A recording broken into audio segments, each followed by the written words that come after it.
Welcome to tonight's presentation of the Khmer Arts Ensemble by Northrop Dance. Welcome, we're glad you're all here. See a lot of familiar faces. We wanted to quickly introduce our two hosts for this evening.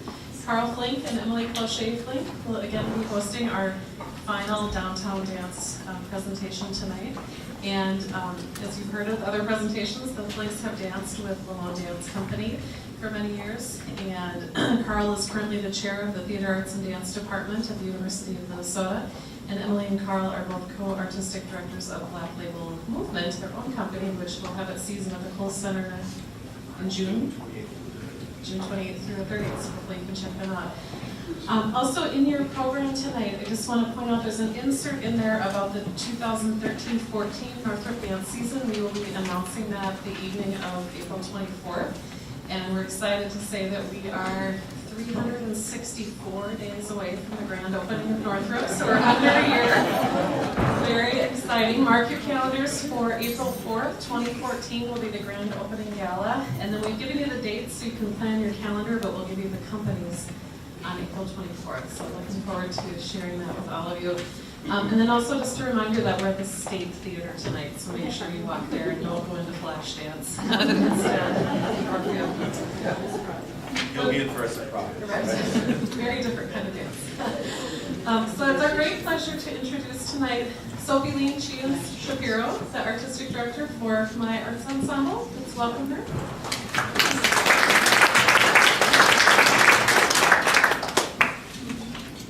All right. Welcome, everybody. I'm going to give you a brief history of the company, the Khmer Arts Ensemble, and then we'll talk a little bit about the piece. Mostly we're going to let Sophiline talk about the piece, but I'll let you know about the company first. The Khmer Arts Ensemble is Cambodia's 25-member dance and music troupe based on the outskirts of Phnom Penh. The ensemble specializes in developing and performing of Sophiline Cheam Shapiro's choreography, and also reviving and documenting the works from the Cambodia's classical dance canon, both teaching the context of this dance worldwide, its context, and bringing the old works to life. Joining Ms. Shapiro in the creation of tonight's work are two artists, internationally known artists, composer Cheam Shapiro, thank you, who's created a richly percussive score for 8 instrumentalists and singers, and maybe you can help me with this one also, sculptor Sophie, who's created the playful life-size puppets. One of the things that the company is most excited about, and we are too, is that next week they will be premiering this piece, A Bend in the River. The evening-length piece is the opening of the festival, the Season of Cambodia Festival in New York City, where 125 other artists from Cambodia will be coming to New York to share in Cambodia's culture with New York City. This piece will open the entire festival, and we're going to get the preview of it here in Minnesota first. So with that, Carl, if you'd like to start off. I think one of the things that I wanted to start with is the actual work we're seeing today, A Bend in the River. When we hear this history, I think one of the things that's so important to realize is it's all, in many ways, it's actually, there's a journey and a gift by the very fact that this dance form is still here for us to experience.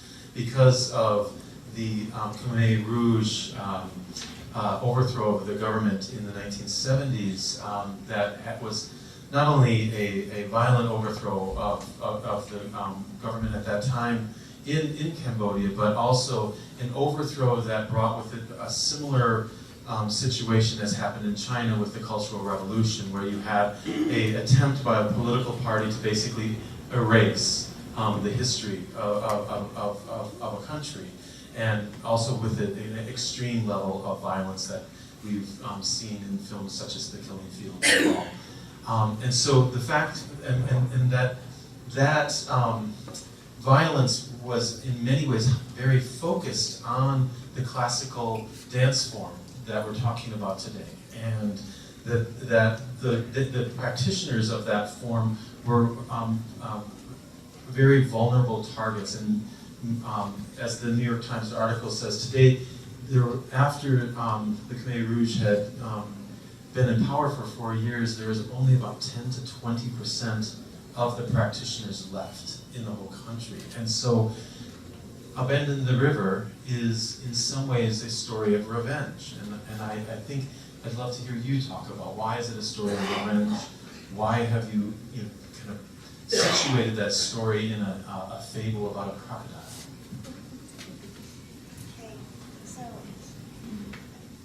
A Bend in the River is an adaptation from two Cambodian folk tales mixed together. And these folk tales has two crocodiles in it.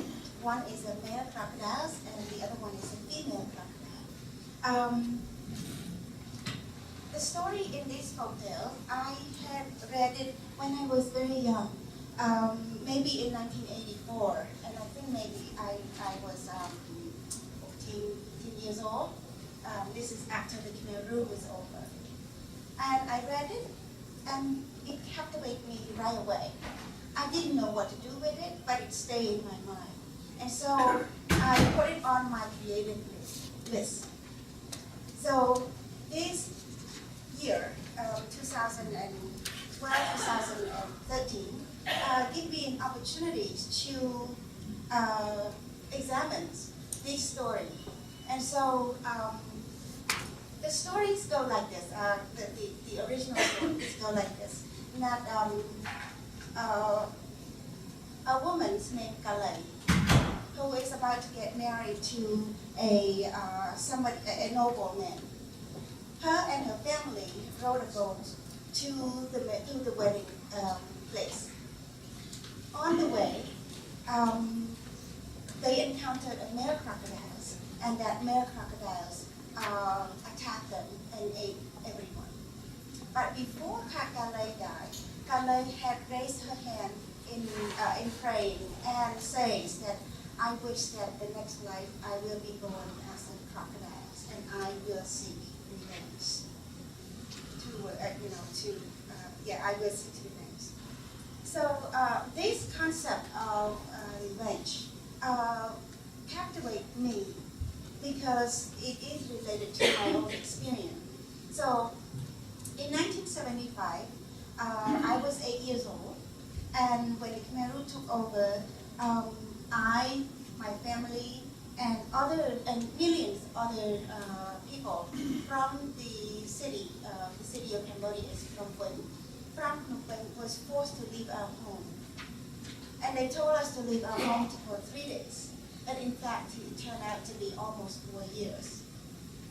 And so when we were out there in the countryside, we built our own shelter, and we were forced to work in the rice productivity, so agricultural labor in this case. And when we are sick, there is no medicine. And at first, the Khmer Rouge had provided us some food, like rice for a can of rice per person. And then later on, the amount of rice reduced smaller and smaller and smaller. And sometimes they gave us salt, but sometimes there is nothing. And so as a result, many people died of starvation. And one of the person among many was my father. My father died of disease as well as starvation. And then Khmer Rouge also banned people from singing pop song, from singing wedding song, from praying. Cambodia is a Buddhist country, so you are not allowed to burn incense. You are not allowed to think about the past, the glory of the past. And any traditions, including Cambodian classical dance, was also banned. So my teacher, Sophiline, who was specializing as a giant character, and she was a star giant character, performing like the Ravana, who is a very important giant character in the Ramayana, the Indian epic Ramayana, which is important in Cambodian culture as well. She was assigned to be a living scarecrow who sit in the cross section of the rice divider, and chase away. She yelled out to chase away the bird, during the harvest season. And otherwise, she was forced to, to plant rice and building irrigation systems and other things. My job as a child was, first is to make fertilizer. So I collect natural elements like cow dung and other kind of plants throughout the village, and then chop them up together and mix them, and that was the fertilizer. That's my first responsibility. And then after that is done, I would just go to the field like an adult, plant rice, clean out the field, building irrigation system or rice field divider, things like that. But I was supposed to go to school as an 8-year-old girl, but I was not allowed. And so these are the situations.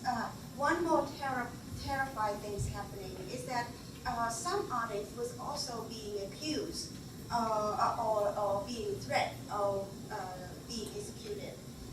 For example, my brother-in-law, his name is Pom Bonchandrat. He specialized as a monkey character in the palace as part of classical dance training, and he was accused of taking away for execution for his related, his affiliation to the palace. And he said that, I'm not a political person, I'm just a dancer. And they said, okay, if you are a dancer, show me. So he, at that time, was hungry and he was suffering from malaria. He was shaking, shivering, but he had to demonstrate the monkey movement, so he proved that he was a dancer. And that way he could save his life. And so these are the conditions. Other people, I think my father, if he didn't die of starvation or disease, he was also could have been executed as well, because he was a businessman. He worked for the government, the previous government, but his responsibility was to collect. He purchased rice for the government from the villagers. So he's not engaged in political or any kind of thing like that. But his life was also threatened.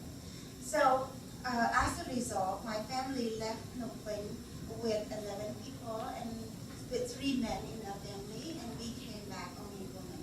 So my father and 2 brothers passed away during the revolution. So now you see why the concept or the issue of revenge is existing in my mind. Especially after the Khmer rule was over, that I saw my teacher who survived the Khmer rule, my teacher Sophiline On and Emilie, and my uncle Ching Pon, who's also an important artist in Cambodia, who survived, joined together, reopened the School of Fine Art, and that was where I started my training in classical dance. So watching them and engage with them as a student, I see how hard they had been working to rebuild, to revive Cambodian classical dance at that time when Cambodia was really completely devastated. And it's an inspiration for me now that I am running my own dance company. It's been, the Khmer Ensemble had been established in 2007. And so I am inspired by what my teachers and my uncle had worked on for the art. But I had took my journey beyond my teachers. My teacher had devoted her life to the preservation of Cambodian classical dance. And I'd like to take this opportunity to share with you a little bit of what is Cambodian classical dance. Cambodian classical dance, inspired by Indian classical dance, Bharatanatyam. The tradition of the Devadasi, or in Cambodia we call Devet Tesai. Devet means god, Tisai means 7. So the dancer in the ancient time, particularly at the Angkor time, which is the 9th to the 15th century, the dancer lived in the palace, lived in the temple, stone temple, and those temples was built to create for the deity of Hindu deity like Shiva or Vishnu. And so there are hundreds of dancers who live in the temple, practice the dance, and perform for the temple. Their performance was viewed as an offering to the god. And so dancers play an important role as a messenger that take the wishes from the people, from the king, and through their performance, they communicate these wishes to the deity. And if the deity is pleased with their performance, then they will take, the deity will grant the wish. So this ceremony called Bom Suam, which the dancer and musician perform in, are organized by King of Cambodia and being organized when Cambodia encounters drought. If there is a drought, then they do a ritual for rain. And if there's disease, then they do a ritual to remove this obstacle and other things. And so dancers play an important role in the ancient time. But when the fall of Angkor happened after the 15th century, dance had become part of the royal court. And my teacher, Satsam and Tiesami, was the court dance master. And so after the Khmer rules, the court, Cambodia was a socialist country, so the government was not supporting the establishment of the royal palace. So the royal palace was turned into a museum. And so the dance master from the palace was invited to teach at the School of Fine Art.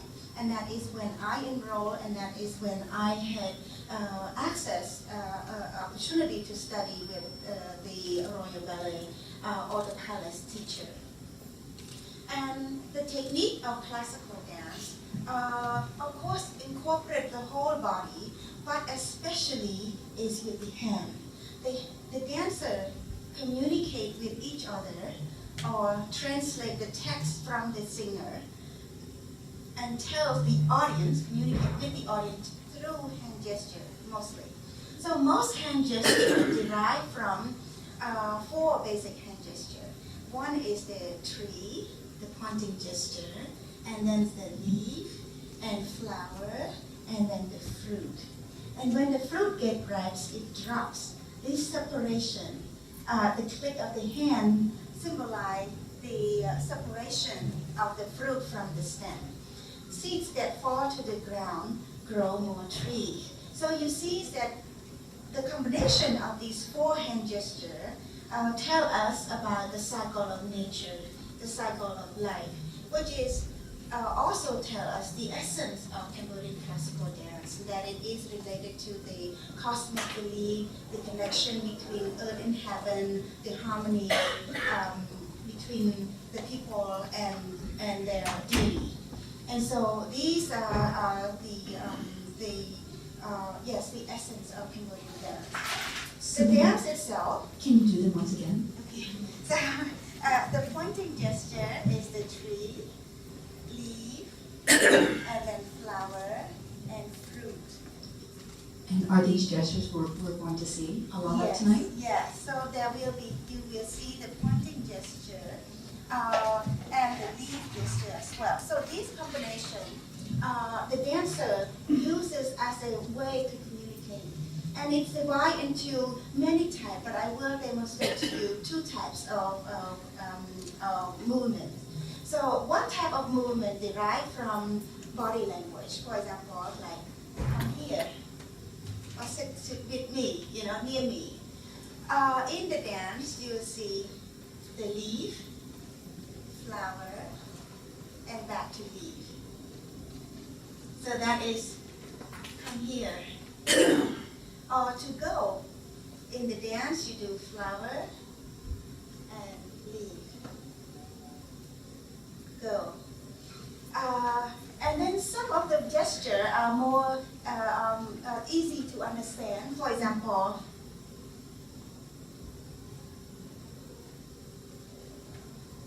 crying or wiping your tears. But others' gesture is more symbolic. For example, like these two leaves together, love, beauty,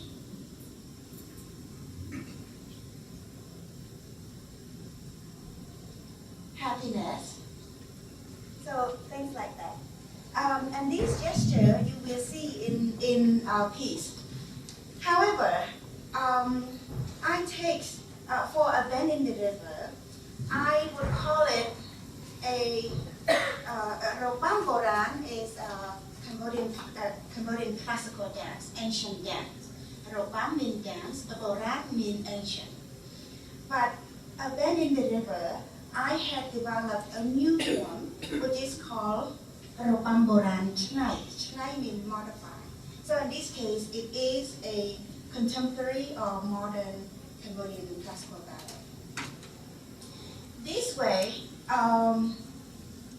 as you see in the program notes, we incorporate crocodiles made out of ratans, which never been done before.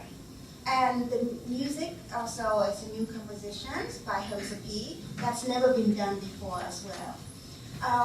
So creating Cambodian contemporary or modern classical dance is a new form that I feel it's opened up the door for new possibility. However, it's still a classical dance. Why? Because I also continue using these movements and these movements and these movements. And so, and other characteristic of Cambodian dance also that we arch the back, we bend the knees, and turn up the toes. So as you see, even my hand is bending backward, my arm is hyperextended.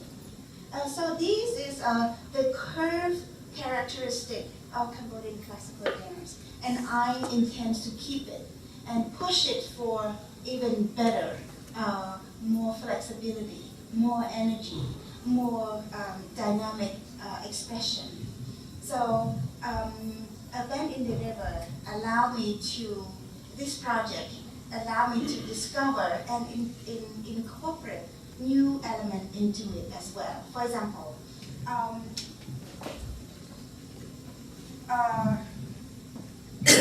in that scene, when Kalai, the crocodile, the female crocodile, turned herself into a female human, she come up with these positions which mean success or happiness.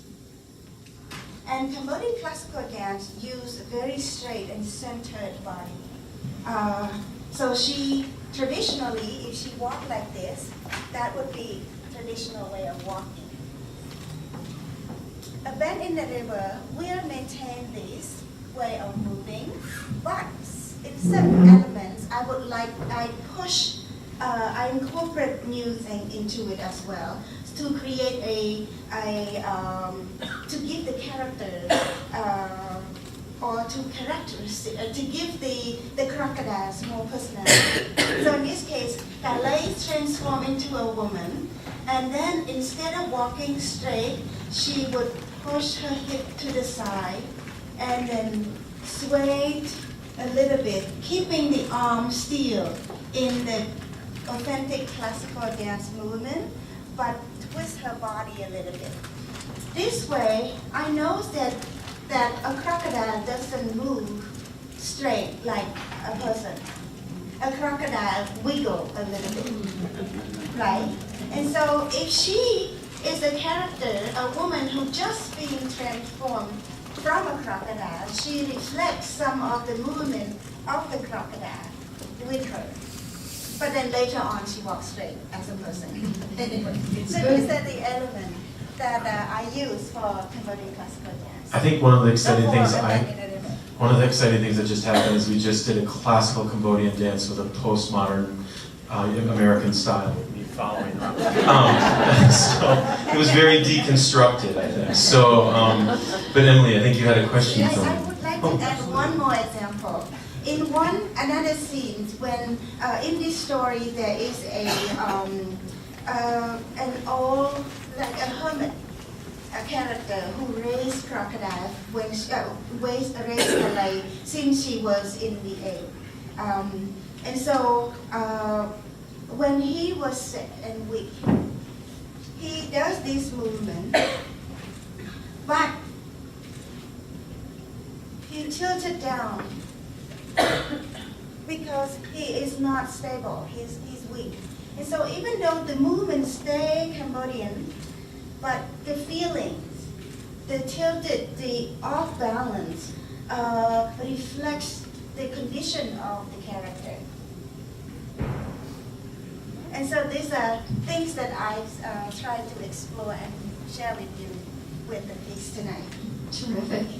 It's good you've shown us some of these things are very subtle, especially if many of us don't know about the canon of classical Cambodian dance. And, knowing which new parts you're exploring and pushing. You've told us that Cambodian dance was very influenced by classical Indian dance. And in Minneapolis, where many of us are quite familiar with some Indian dance. One of the things I wanted to ask you is, I'm noticing that the movement is very sustained, very smooth, and if we'll see most of the dynamic in that smooth fashion, or if there's any of the percussive foot stamping that we've seen in classical and Indian dance. I think that what Cambodian dance maintain the characteristic from India is the use of hand gesture, but and I think that classical Indian dance has so many mudra, so many hand gesture, and I think Cambodian has select specific hand gesture that probably what we see relevant to us. And also that another characteristic is that Indian classical dance is more angular, right? The arms, the hand. And Cambodian dance is more circular. So in this case, we maybe that as far as the shape of the arm may be similar to Javanese classical dance, I think. And also the speed of the dance, which is very slow and meditative, and no foot rhythm, no foot stomping, and so that and so maybe foot stomping is a very rare opportunity, rare cases that Cambodian dance would use, and especially for monkey characters or giant characters that has some stomping in it, and we have some tapping and stomping. A few cases that we have some stomping in Benedict River. I wanted to get back to the story for a moment. You mentioned that it was a combination of two folk tales about the crocodile. And what I read beforehand in some of the articles was that this was a metaphor for the revenge of the woman whose family was eaten by the crocodile, which represented the Khmer Rouge. Right. But I also read that the woman in turn falls in love with the crocodile. Right. And so I wanted to know how you dealt with or felt about this twist and why you included it, because it seems so counterintuitive that the woman would then fall in love with the perpetrator. Is it possibly a falling in love, or re-falling in love with the country, with your own country, with? You touch in a very very important issue in this case, that in the story, yes, Kalani was taken care by this hermit, and then she grew up knowing that she wanted to pursue, she has a mission that she pursued revenge. But she didn't really know who exactly the crocodile she is pursuing. So when she met him, it is an instinct that she find him attractive. but realized that when he took her to his nest, that she saw a scarf that she, from the previous life, the scarf that her fiance had gave to her, and it's the same scarf that before she died, she tried to defend herself against the crocodile with that scarf. And then now she went to this crocodile's nest, and she saw the scarf there, and that scarf was kind of like flashback for her. And then she realized that, oh, this is the guy, this is the creature I'm looking for. But then in that scene, there was two characters appear as more like a dream, a consciousness for her. So the hermit who taught her to let go of revenge, her mother who commit her to seek revenge. So these two characters is behind her, telling her what to do. And she was deciding to follow the hermits by not seeking revenge. But when she see the scarf, two votes win over one vote. So her mother and the scarf, and she pursued, she attacked the crocodile that she fell in love with and killed him. And on that note, we in our discussions we like to. Sorry, absolutely. but coming back to your point about love, related to my love for Cambodia, or this is a very, very deep and serious issues to me as well. Yes, when you are born into a country that you're proud of, and then bad things happen, and everything you are proud of is being taken away, and you suffer as a result. Of course, the first thing to come to mind is, okay, I'm leaving. But then, after that, and of course it comes with age, it's that you become older, you become more mature, you become hopefully wiser, and you thinking through, issues. And that is when you see, okay, this is an event in history that happened. It's not the place. Cambodia has two legacies. It isn't that we never achieved any great thing. We have achieved great things. Angkor Wat is a symbol of our achievement. But we also suffer centuries of wars and poverty as well. And to the end is the Khmer Rouge. So love, hate, and learn to love again is my journey. And once you learn to love again, this love is, I think, is a kind of love that can't be altered.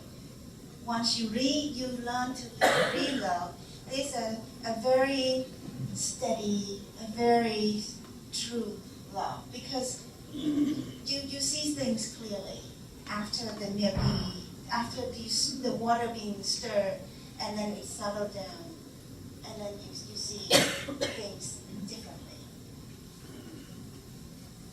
And so the story is that at the end, Kalai, should I tell you? I want to hear the story. But we have a wonderful tradition here of letting the audience ask you some questions. And so we'd love, maybe just if you are willing, if we could turn the mic over to the audience and get a few questions from them. Okay. What is the end of the story? I need to take a vote. So, who wants to tell? Raise your hand if you want to know. Do you know it? Okay, majority don't know what it is. They want to know. So, Oh, please tell us the answer. do you want me to tell? Yeah, they got. I think so. The question has been asked. Okay. Oh, no. Okay. Well, maybe the concept is that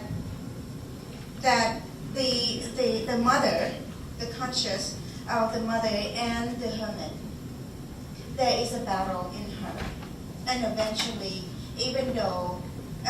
she realized she chose to follow the hermit. So I'll do that. Well, thanks for being here. Just as an aside, we have a very large Hmong community here in Twin Cities, and they mostly had to escape down a river. I can't remember what river it was, to I think Burma or someplace like that. Maybe the Mekong River. Mekong River is. But anyway, I was surprised to hear that the dance is influenced by India, and maybe my geography is wrong, but I would have thought maybe China. Can you talk a little bit more about why India? Oh, why India? I think that Hinduism, Buddhism from India, and I think that, and it wasn't a force or anything. It wasn't a volunteer acceptance of these two religions. And Sanskrit, the language Sanskrit also came, and I think others social structures, classes also came. But I think that what Cambodia does is that Cambodia has its own local culture that's been developed already. So there's a kingships and there's a worship of matriarchal lineage that exists in Cambodia already. And so when Indian influence came with Hinduism and Buddhism, we were, my ancestor was very attracted to it.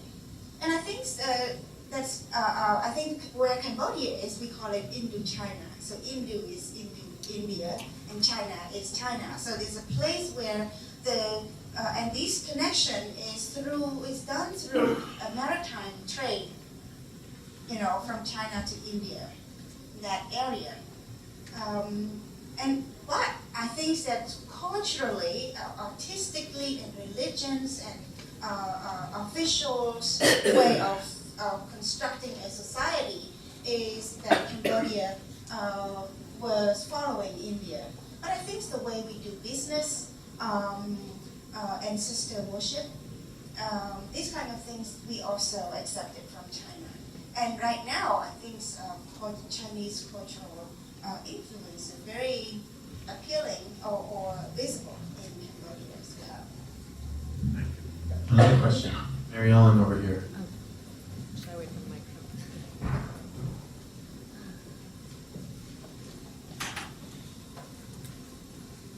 And I just want to add that you see that even though we receive influence from India, our dance basically don't look the same. Quite an opposite actually. One is fast, one is slow. One has stomping, one no stomping, mostly no stomping. So and one is angular, and one is round curve. So, yeah. So I know that you have commissioned music for tonight. Can you tell us a little bit about the instruments that we're going to see and a little bit about this new piece of music? So usually Cambodian classical dance is accompanied by a classical music called Ban Piet. Ban Piet music orchestra composed of percussion, mostly percussion. So you have a teak xylophone, bamboo xylophone, a circle gong, a small gong, but tied up together in a circle frame, and double head drums, banging like this and tapping like this as well, and then a chung, which is a cymbal, and two oboe, double reed oboe. So tonight, Sophie had composed new music for this type of ensemble.